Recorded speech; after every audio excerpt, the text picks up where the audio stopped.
So I have a lot of questions this episode, but my biggest is probably who put Meister Pycelle in charge of hyping up this fight?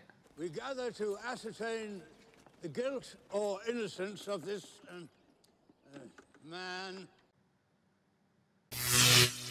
Sorry, I'm not in my room today. I'm in the library because I have an exam tomorrow, but I thought this was a little bit more important. Honestly, I felt sick watching this. Like, for me, it was worse than the Stark deaths. I don't know why, because I didn't even realise that I liked Oberyn that much. I think it was the screaming that did it for me, just because Oberyn's such a calm, controlling character, and suddenly to hear that, like something suddenly broke, I'm not quite sure what it was. Like, even when the mountain was pushing his thumbs into his eye sockets and then blood started coming out, I was like, okay, that's cool, he'll still be alive, he'll just be blind for a little bit. It's like when I saw in the Red Wedding them stabbing Talisa, and I was just like, no, it's cool, her baby's dead, but she's okay, right? Right? A lot of people are blaming his monologuing, but I didn't really see it as that. I thought it was like just a psychotic break, like he was like a broken record, like he needed that confession. I understood why he did it. I didn't think it was stupid. Like they gave him a reason to long out the death. I just feel like I forgot what show I was watching because of how otherwise happy this season has been. I take solace in the fact that what Oberyn wanted was a confession and to kill the mountain. And he didn't get a confession, but I'm pretty sure everyone in that audience knows what the mountain did now. And I'm assuming the mountain is dead because a spear through the heart generally kills people whenever that happens to them, most people I know. The fight itself, I thought was great. Like, the reaction shots of everyone were fantastic. I did think there was a bit of unnecessary jumping on Oberyn's part. Like, he was jumping and like the mountain was nowhere near him. But I appreciated it. It was a show. And also, I just had this sinking feeling afterwards. It's like, okay, he's dead. And now Tyrion's maybe gonna die. To be honest, I don't think Tyrion is gonna die, but I'm not gonna pretend to know anything anymore, because I just feel like that's best for all of us. So, for the other things that happened, I thought this episode was generally very good for everyone.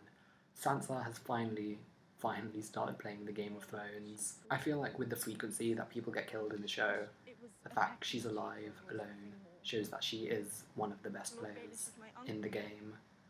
And I feel like that's true for Cersei too, because Cersei gets a lot of heat for just hiding behind her dad, but she is alive at the end of the day, and there are people who very much want to kill her. Visually, they presented her transformation so well with that dress. Like, ooh, like she goes from innocent girl to like some sort of vampire, apparently. Jorah is a part that I feel will go very underlooked this episode, but at the very least, he's not in the friend zone anymore, because he's not even her friend. Friend. Also, we got this. I don't remember teaching you the word precious. Jorah the Andal, he teaches me this word. In what context did Jorah ever say precious, based on the novel Push by Sapphire? Do you remember the name you were given at birth? How could he remember? He was. Aren't we all babies when we get our names? I don't understand. Ygritte kills 2 women in the inn brothel, and she sees Gilly. It's like, okay, you're another character in the show too? Okay, no, that's cool, I won't kill you. I thought it was a little bit unrealistic, as in I guess, yeah, there was a baby there, but...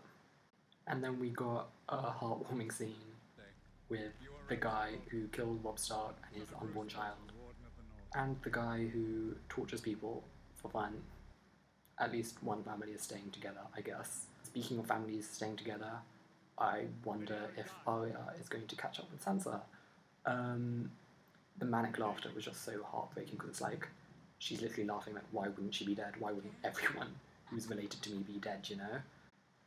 I don't think they're going to be reunited, but it's a nice thought to hold on to in light of everything that's happened this episode. So overall, I give this episode a 9 out of 10. All the scenes I thought were great. I haven't talked about the Tyrion Beatles scene. And one of the criticisms I had last week was that they just weren't telling me new stories, and this was the sort of story I wanted. You could really picture it with the crunch, and it's also very dire foreshadowing of Oberyn's death. But yeah, anyway, I'll see you guys next week for more death and destruction.